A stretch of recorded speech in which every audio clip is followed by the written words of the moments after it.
ரசூலுல்லாஹி ஸல்லல்லாஹு அலைஹி வஸல்லம் புகாரி முஸ்லிம் ரஹிமஹுமுல்லா பதிவு செய்கிறார்கள். இப்னு அப்பாஸ் அவர்கள் ஒரு முறை சஹாபாக்களுக்கு தங்களோடு இருந்த மாணவர்களுக்கு சொன்னார்கள், சொர்க்கத்தின் பெண்ணை உங்களுக்கு நான் அறிவித்து தரட்டுமா? சஹாபாக்கள் சொன்னார்கள், அங்கிருந்த தோழர்கள் சொன்னார்கள், சொல்லுங்கள் இப்னு அப்பாஸே. ரசூலுல்லாஹ் அடையாளம் காட்டிய சொர்க்கத்தின் பெண் அவர்கள், ஆம் இதோ அந்த கருப்பு நிறத்து பெண் தான். என்ன செய்தார்கள் அவர்கள்? என்ன செய்தார்கள் அந்த பெண் சொர்க்கம் செல்லுவதற்கு? ஒரு முறை அல்லாஹ்வுடைய தூதருக்கு முன்னால் வந்து சொன்னார்கள், யா ரசூலல்லாஹ், எனக்கு வலிப்பு நோய் இருக்கிறது, அதை குணப்படுத்த அல்லாஹ்விடத்திலே துஆ செய்யுங்கள். அந்த நோய் வந்தால் என் ஆடைகள் விலகிக் கொள்கிறது அல்லாஹ்வுடைய தூதரே. நான் அணிந்திருக்கக்கூடிய ஹிஜாப் விலகி என்னை அலங்கரித்திருக்கக்கூடிய அந்த ஆடைகள் எல்லாம் தெரிய ஆரம்பிக்கிறது. ரசூலுல்லாஹி ஸல்லல்லாஹு அலைஹி வஸல்லம் அந்த பெண்ணுக்கு 2 வாய்ப்பை கொடுத்தார்கள். அந்த வாய்ப்பை எமக்கு கொடுத்தால் நாம் எதை தேர்ந்தெடுப்போம் என்று உள்ளத்தில் கை வைத்து யோசித்து பாருங்கள். பெண்ணே, நீ பொறுமையாக இருந்தால் உனக்கு அல்லாஹ் சொர்க்கம் தருவான். இந்த நோயை பொறுத்துக் கொண்டால் அல்லாஹ் உனக்கு சொர்க்கம் தருவான். நான் குணப்படுத்த வேண்டும் என்று அல்லாஹ்விடத்திலே கேட்க வேண்டும் என்றால் நான் கேட்கிறேன், அல்லாஹ் குணப்படுத்துவான். என்ன சொல்லி இருப்பார்கள் அந்த பெண்? யா ரசூலல்லாஹ், நான் பொறுத்துக் கொள்கிறேன், இந்த நோயை நான் பொறுத்துக் கொள்கிறேன். சுப்ஹானல்லாஹ்.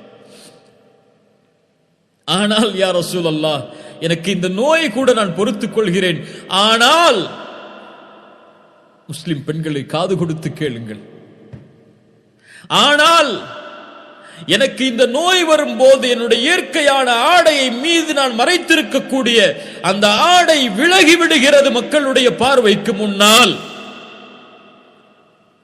என்னால் அதை கட்டுப்படுத்த முடியவில்லை. அதனால் அதிலிருந்து மட்டும் அல்லாஹ்விடத்திலே துஆ செய்யுங்கள். அல்லாஹ்வுடைய தூதரே, அல்லாஹ்வுடைய தூதர் துஆ செய்தார்கள். இந்த பெண் கூறியது எதை? இன்றைய நம்முடைய முஸ்லிம் பெண்கள் எதை வெளிப்படுத்துகிறார்களோ, ஹிஜாப் என்று, ஆடை என்று, நானும் மறைத்திருக்கிறேன் என்று, அதை இன்றைய நம்முடைய முஸ்லிம் பெண்கள் எதை இன்ஸ்டாகிராமில் அல்லது பெண்கள் எதை மக்கள் பார்க்க வேண்டும் என்பதற்காக நான் ஒரு கவர்ச்சி பொருள், என்னை பார்த்துக் கொள்ளுங்கள் என்று அடையாளம் காட்டி நிற்கிறார்களோ,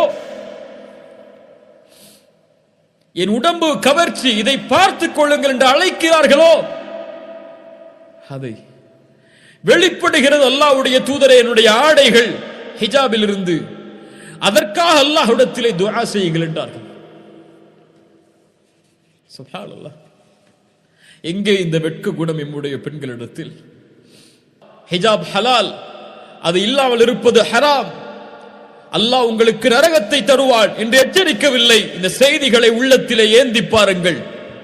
இவர்கள் முஃமினான பெண்கள், முஃமினான ஈமானுடைய வெட்கத்தை சுமந்த பெண்கள். இந்த உலகம் வெட்கத்திற்கு 1000 விளக்கம் சொல்லட்டும். என் ஆடை, என் உரிமை, இது என் உரிமை, அது யார் நீ கேள்வி கேட்பதற்கு என்றெல்லாம் சொல்லட்டும். ஆனால் ஈமானிய பெண்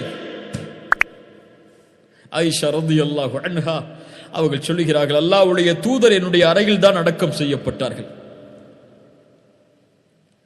அல்லாஹ்வுடைய தூதர் அடக்கம் செய்யப்பட்டவுடன் நான் இயற்கையான ஆடையில் இருப்பேன். என் வீடு அது. அபூபக்கர் அடக்கம் செய்யப்பட்டார்கள், என் தந்தை அதே ஆடையில் இருப்பேன். நபியின் மனைவி சித்திக்கின் மகள் சொல்கிறார்கள், உமர் அடக்கம் செய்யப்பட்டார்கள், அவர் எனக்கு அனுமதிக்கப்பட்டவர் அல்ல. உமர் அடக்கம் செய்யப்பட்டவுடன் என் ஆடைகளை நான் மூடிக்கொள்வேன் என் மீது. ஏன்? ஏன்? ஹயாஅம் மின் உமர். உமரோடு நான் நடந்து கொள்ள வேண்டிய வெட்க குணத்தால்,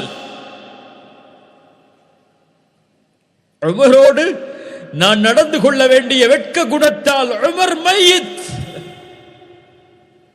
உமர் இறந்து விட்டார்.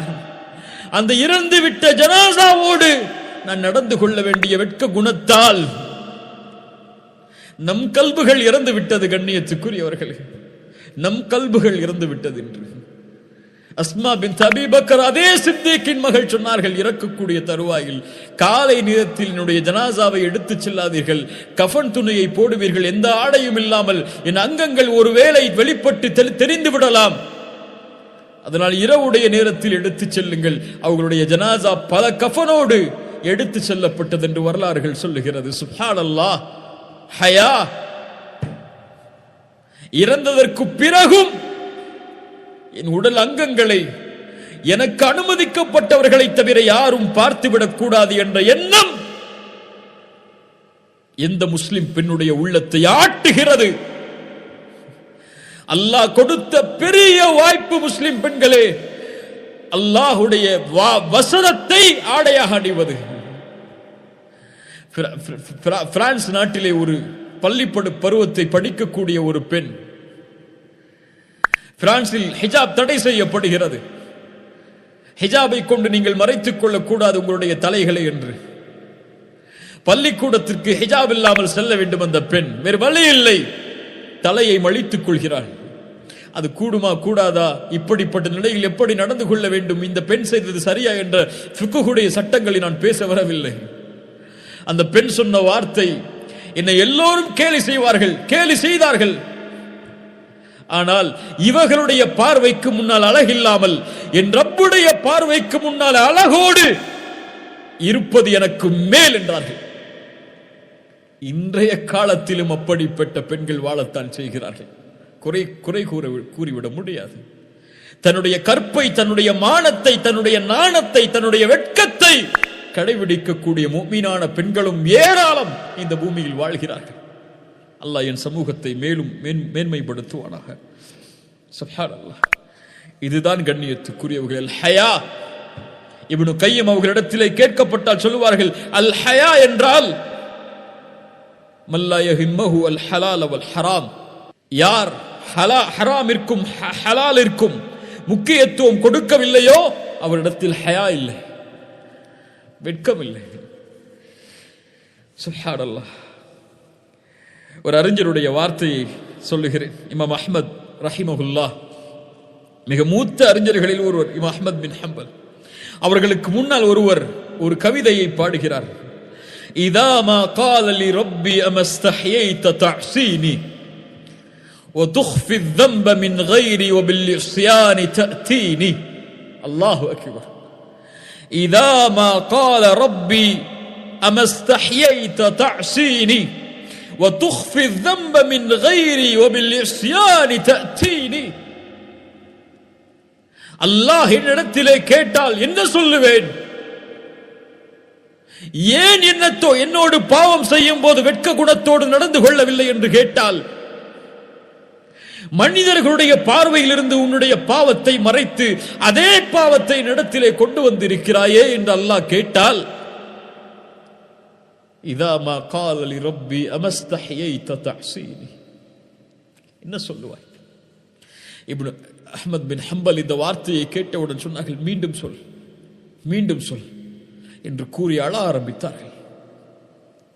அல்லாஹு அக்பர். கண்ணியத்துக்குரியவர்களே, அல்லாஹுடைய தூதருடைய அந்த ஹதீஸை எம்முடைய உள்ளத்தில் பதிய வைப்பதற்காக மீண்டும் கூறி முடிக்கிறேன். இன்ன ரப்பக்கும் தபாரக வ தஆலா ஹய்யுன் கரீமுன். அல்லாஹ் வெட்கமுடையவன், அல்லாஹ் கண்ணியம் பொருந்தியவன். அவனிடத்தில் ஏந்தப்பட்ட கரம் எதுவும் கொடுக்கப்படாமல் அவன் அந்த அடியான் கீழே போடும் போது அல்லாஹ் வெட்கமடைகிறான். எல்லையற்ற பாவங்களை செய்திருக்கிறேன், என் பாவங்கள் ஏராளம் ஏராளம். துனூபு கசீர், என் பாவங்கள் ஏராளம். என் ரப்புக்கு முன்னால் வெட்கத்தால் குனிந்து, யா அல்லாஹ் என்னை மன்னித்து விடு என்று கேட்டால் அல்லாஹ் மன்னிப்பாடா? நான் ஷிர்க் வைத்தேன், மன்னிப்பை வேண்ட விரும்புகிறேன், அல்லாஹ் மன்னிப்பாடா? நான் ஜினா செய்தேன், அசிங்கமான செயல்களை செய்தேன், அருவருக்கத்தக்க காரியங்களை செய்தேன், இனிமேல் செய்ய மாட்டேன் என்று உறுதி கொடுத்து அவனுக்கு முன்னால் வெட்கத்தால் தலை குனிந்து நிற்கிறேன். அல்லாஹ் என் மீது இரக்கம் காட்டுவானா? யா ரப் என்னை மன்னித்து விடு என்ற அந்த மகத்துவமானவனுக்கு முன்னால் கரமேந்தினால், உன் கரம் கீழே விழும்போது உன்னை மன்னிக்கவில்லை என்றால் அல்லாஹ் வெட்கமடைகிறான். சுப்ஹானல்லாஹ். அல்லாஹ் வெட்கமடைகிறான். அல்லாஹ் மன்னிப்பான். அவன் மகத்துவம் பொருந்தியவன், மன்னிப்பதில் இரக்கம் காட்டுவதில் அவன் மேன்மையானவன். இன்னல்லாஹ ஹய்யுன். உன் தேவைகளை கேள், அது கொடுக்கப்படாமல் உன்னுடைய கரம் கீழே விழுந்தால் அல்லாஹ் வெட்கப்படுகிறான். ஒன்று கொடுப்பான், அல்லது அதற்கு பதிலாக அது உனக்கு சிறந்ததில்லை என்றால் அதற்கு ஏற்றால் போல் வரக்கூடிய சோதனைகளை நீக்குவான், அல்லது மறுமையில் நன்மைகளை தருவான். இந்த மூன்றில் ஏதாவது ஒன்று கிடைக்கும். வெறுமையாக யாருடைய கரமும் கீழே விழாது. லா தக்னது மிர் ரஹ்மத்தில்லாஹ். அல்லாஹ்வுடைய அருளில் நம்பிக்கை இழக்காதீர்கள். அல்லாஹ்வை அறிந்து கொள்ளுங்கள். அல்லாஹ்வை அறிய அறிய நம்முடைய உள்ளங்கள் அல்லாஹ்வுடைய அன்பால் நிரம்பும். அல்லாஹு அல் ஹய்யி. அல்லாஹ் வெட்கமுடையவன். அல்லாஹ் வெட்கமுடையவன். அவனுக்கு முன்னால் நாணத்தோடு வெட்கத்தோடு நடந்து கொள்ளுங்கள். தொழுகை இழந்து விட்டால் வெட்கத்தால் தலைகுனி. பாவங்களை செய்தால் வெட்கத்தால் தலைகுனி.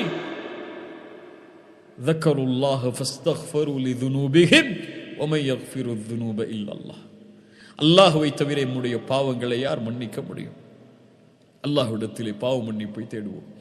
அல்லாஹ் நம்முடைய பாவங்களை மன்னிப்பானாக. நம்முடைய சிரமங்களை எல்லாம் நீக்குவானாக. நம்முடைய கஷ்டங்களை எல்லாம் நீக்குவானாக. அல்லாஹ் ரப்புல் ஆலமீன் இன்றைய காலத்திலே உலகத்திலே நடக்கக்கூடிய இந்த சோதனையிலிருந்து எமக்கு விடுதலை அளிப்பானாக. எல்லாம் அல்லாஹ்வுடைய நலவின் அடிப்படையில், அல்லாஹ்வுடைய முடிவின் அடிப்படையில் நடப்பதுதான். அல்லாஹ் ரப்புல் ஆலமீன் இந்த செயலை என்னிடமிருந்தும் உங்களிடமிருந்தும் அல்லாஹ் அங்கீகரிக்கட்டும். ஜஸாக்குமுல்லாஹு கைர்.